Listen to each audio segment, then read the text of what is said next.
Good afternoon. You have found the Patriot Picker, and my name is Chris, and today we're bringing another exciting video to you on the topic of what to look for when sourcing. And for those of you who have been following my channel, you will know, and maybe you have reached out to some other folks on YouTube that are in the reselling business as well, and you'll know the term sourcing is just sort of a word that's thrown around in the reselling community, and it just simply means what items are you actually looking for.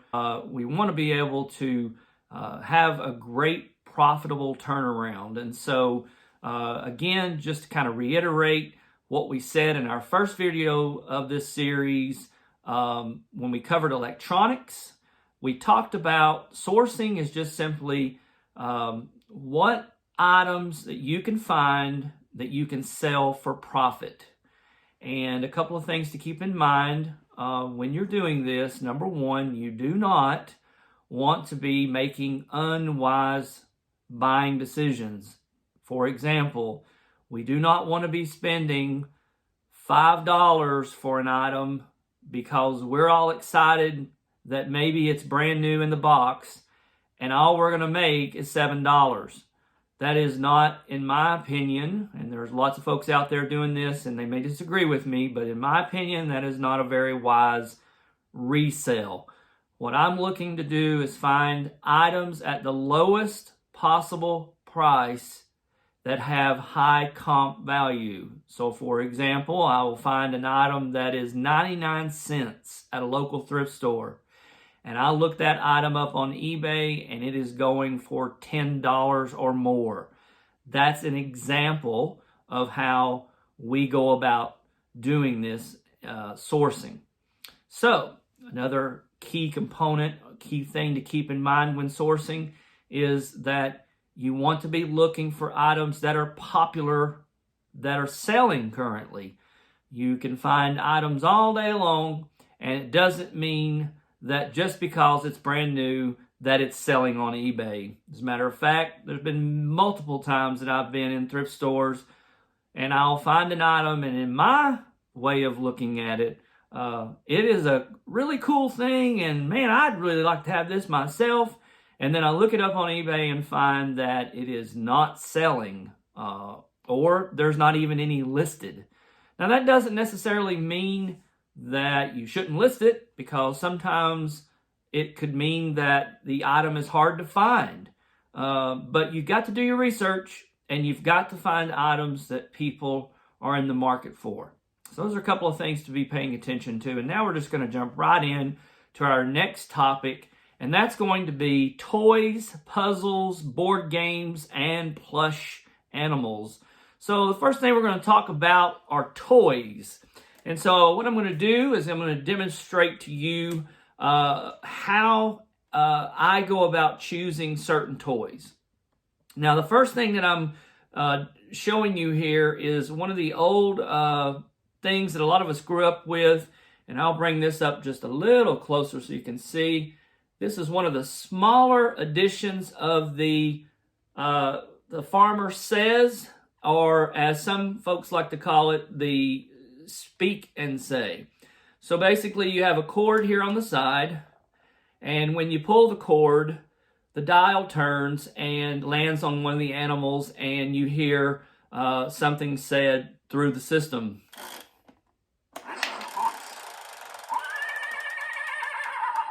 And so what you want to hear is the full message. You do not want to buy this if this is broke. Obviously, if it's broke, it doesn't work. And so what I want to start off with is talking about condition. The item in which we choose is its condition. Now, we're not talking working order yet. We're just talking about condition. For example, all around the edges of this particular item, this toy here, you will see that there are different pictures of different animals. If some of these are ripped, torn, faded, you can't tell exactly what's here. With this particular model and its year, you want to probably stay clear of buying this. This is not an item that's going to do well for you because it is not in like new condition. Again, here on the dial, another picture of something, and you want to make sure that this is complete, and you flip it over onto the back, and you want to see that there are no scratches, no damage, no cracks. The handle is not broken. The feet are not broken. When you look at this item, guys, it looks brand new. Okay? It looks as though if it just came out of the box or the wrapping had just been removed from it. Okay? Number 2, put the 2 up over the top. Number 2 is its working condition. It can look really good and really new, but it may not work. Hence why it is in the thrift store in the first place. A lot of folks donate items because they no longer work. They look good, but they do not work. When you pull the cord, you want to be able to know if this item actually works. Now, the reason that I chose this item right here is because this item to me is not working. When I pull this cord, I notice that the cord only comes out to a certain point. It does not come out as far as it's supposed to come out. And then when I let go of it, what I hear is more of an internal buzz before I actually hear what it's supposed to be doing. In other words, in my own way of describing this, what I hear when I pull the cord is more of a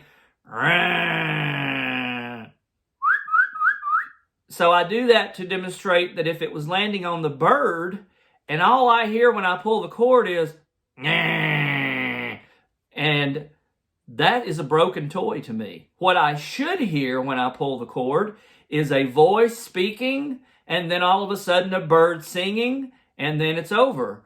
But instead all I hear is a so this particular item, although it looks new, it is not working properly. And so why would I want to put this on my store and sell it to you, and you get it and open it up and start playing with it, and all of a sudden you realize that it just goes and that is a poor reflection on me, and basically in a roundabout way, using some slang, I'm ripping you off.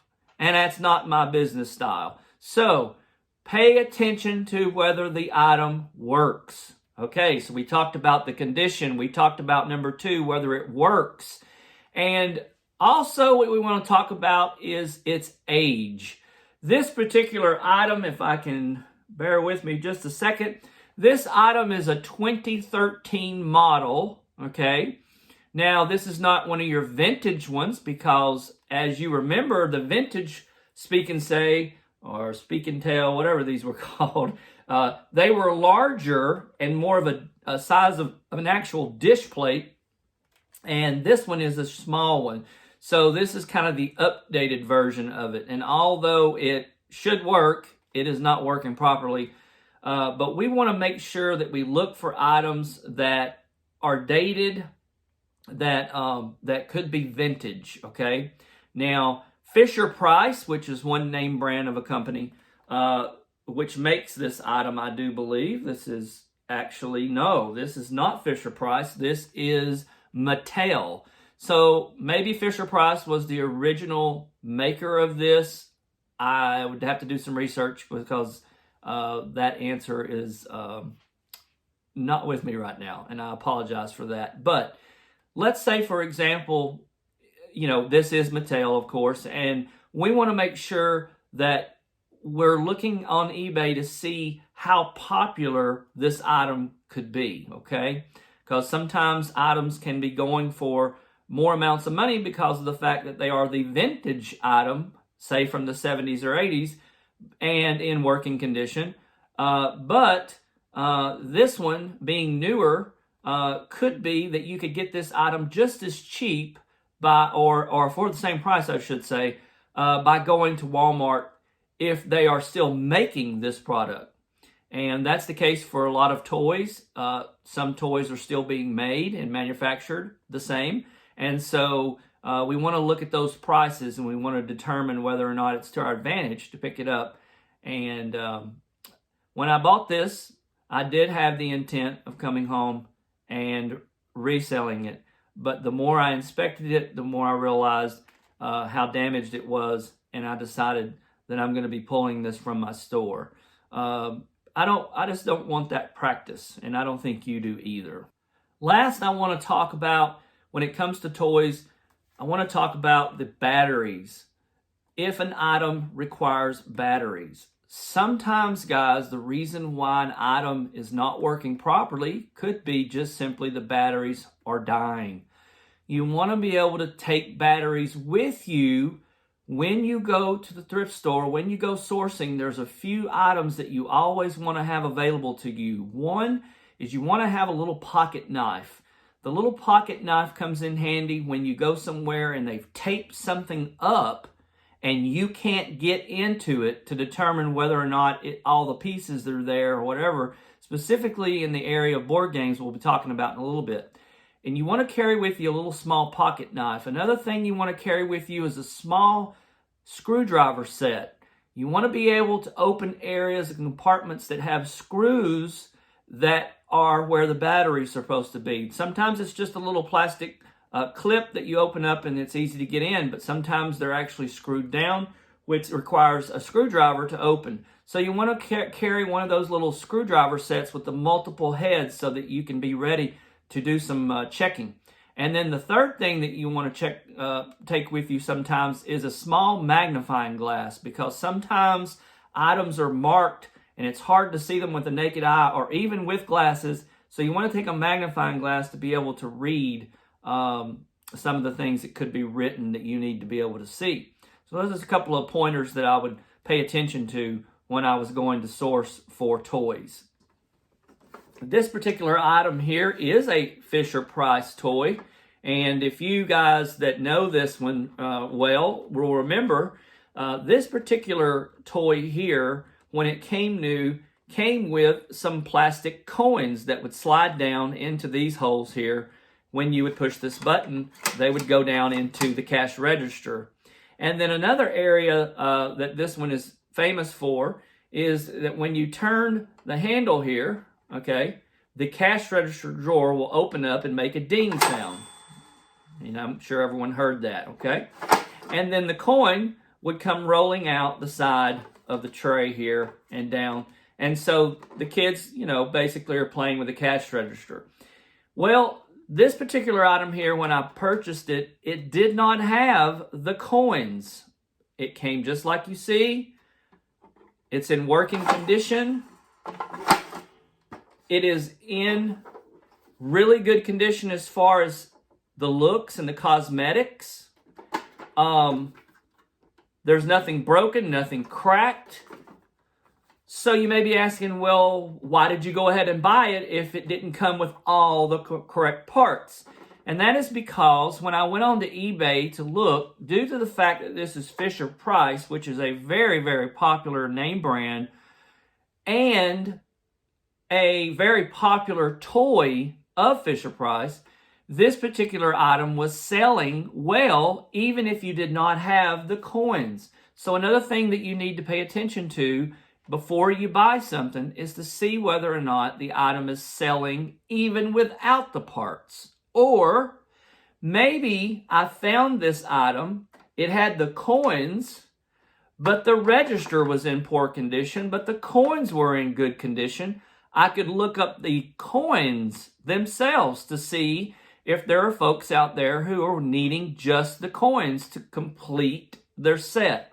And so these are some other areas that you want to pay attention to and do your research before you decide to buy an item. Now I want to get into a little bit of board games. There are lots of different board games on the market that come in all kinds of shapes and sizes and challenges. And this one here comes in a Campbell soup can. And this is just called the Alphabet Dice Game. And it's has the Campbell's Soup logo, making it look like a soup can with the directions on the back and a plastic top and such. And so I purchased this, okay, because I thought, wow, that's really cool. I looked it up, and sure enough, it was selling on eBay. So, hey, let's get this and try to flip it.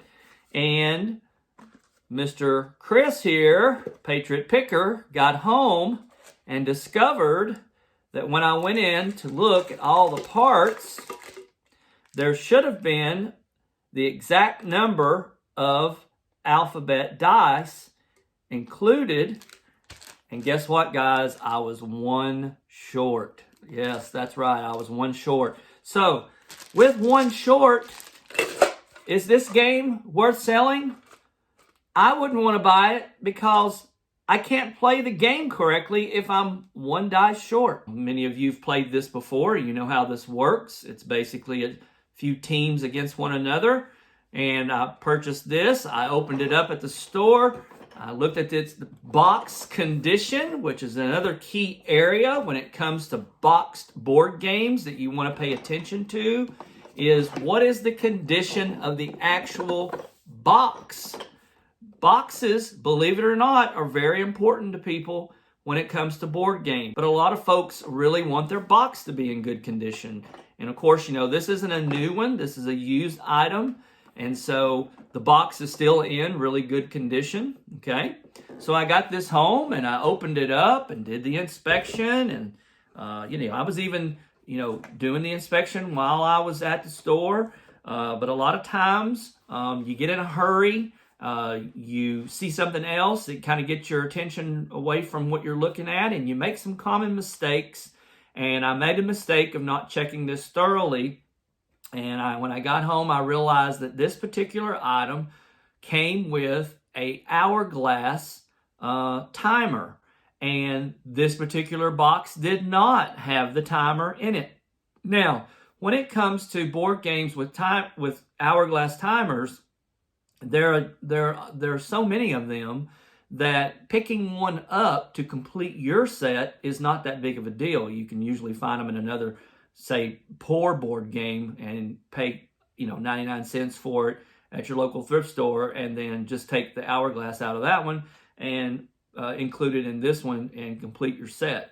And that is something that resellers do quite a bit. We borrow from here and to make something complete. A lot of board games do have these little cards that come with them that are part of the process of playing the game. You've got pieces like this, okay? So you got little cards. You've got little tokens of some kind, or pawns as some people call them, okay? And you've got writing pads that with the game logo on them, okay? Writing pads.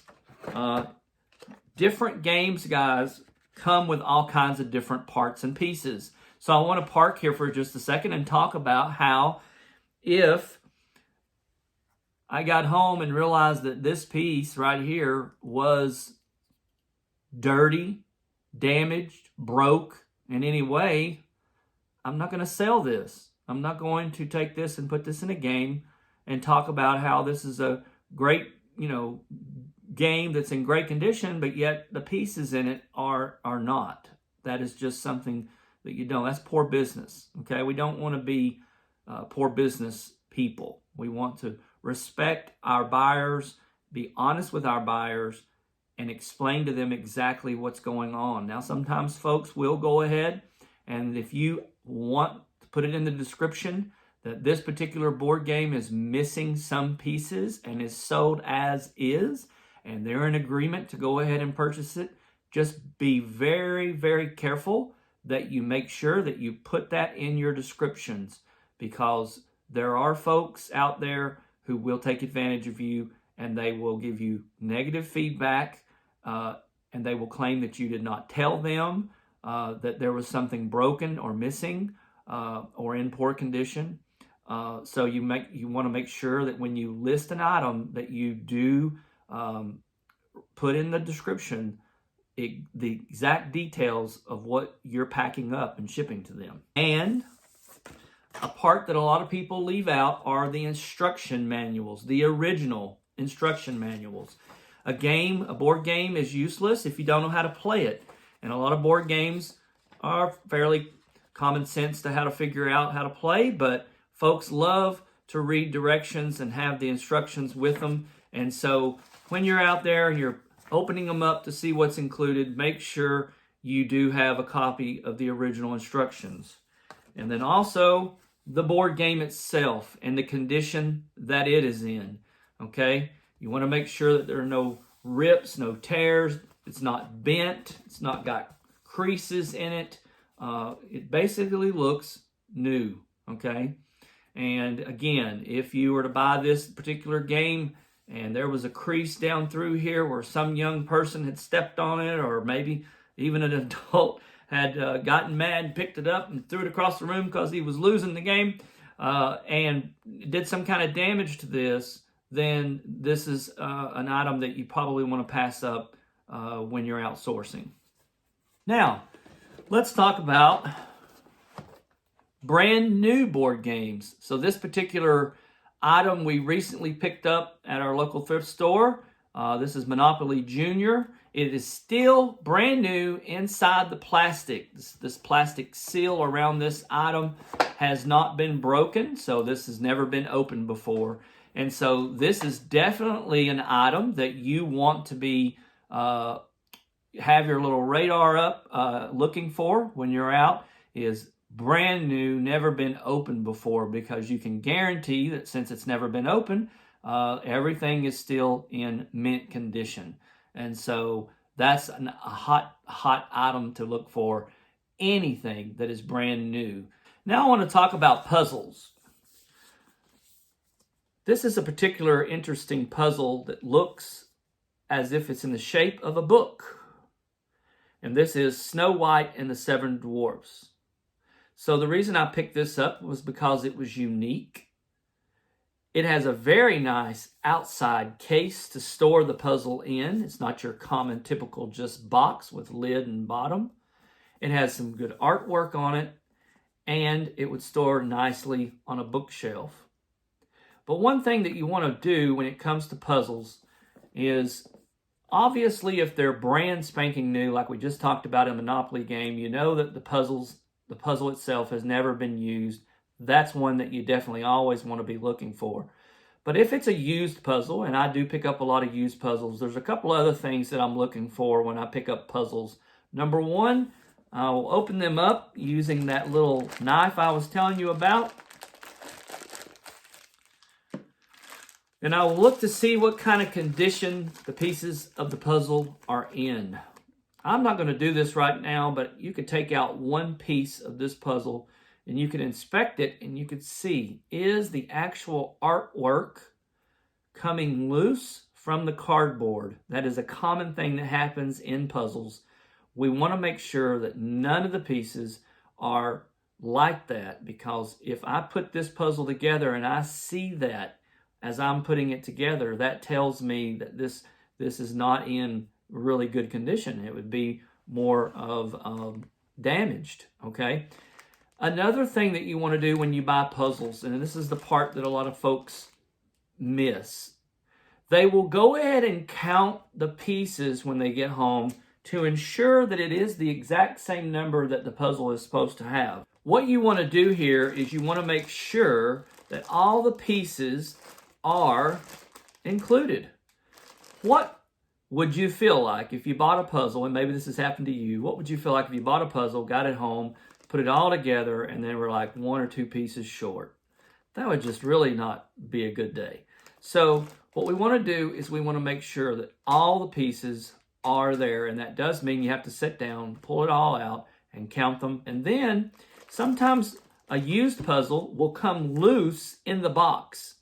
What I always like to do is, if I sell a used puzzle, I will take the pieces and I will bag them up into Ziploc bags and include that when I sell the puzzle. That way we know that we got everything here. Second thing you want to look for are the name brand puzzles, the popular ones that are selling. And believe it or not, there are some out there that you always need to be looking out for. And one of those is called Charles Wysocki. He is an artist, and he makes these little puzzles, and they come in different numeric 300, 500, 1,000 pieces.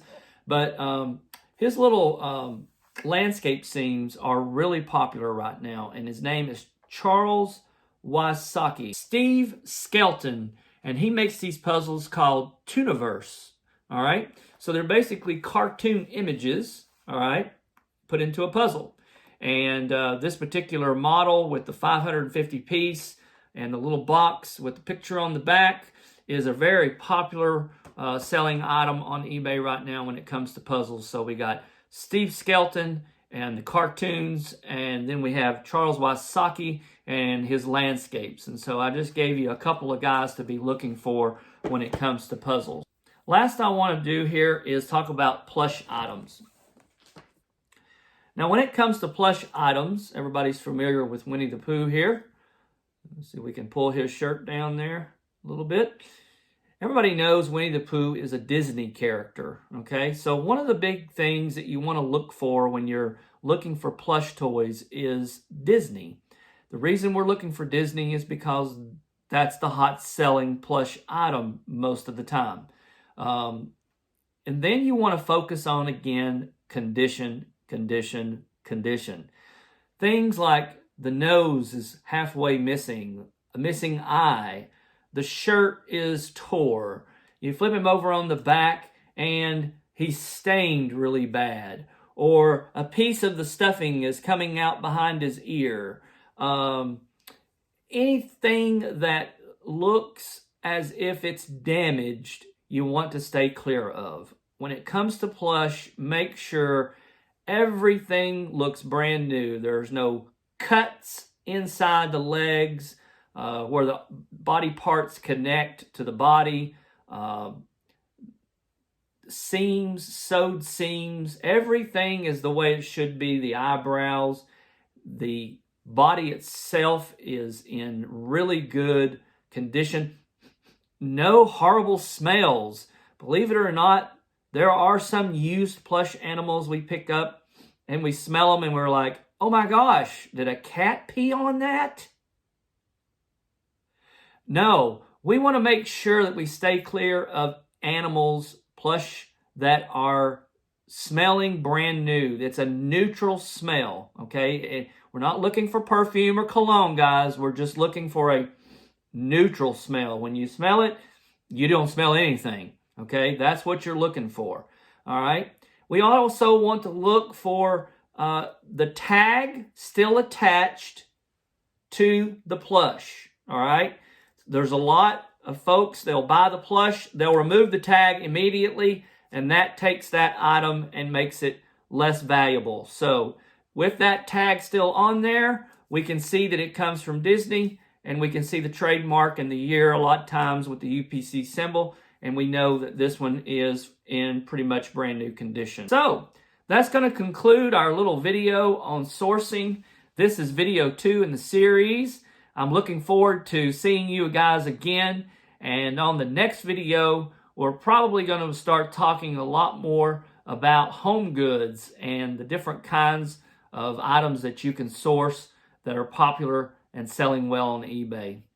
So this is Patriot Picker, and my name is Chris again, and I appreciate you taking the time to spend with me. I hope you learned something today, and I look forward to seeing you on YouTube soon. There's a little work involved, but it's all a learning process, and it's a whole lot of fun. So, Patriot Picker signing out, and I'll see you again on the flip side.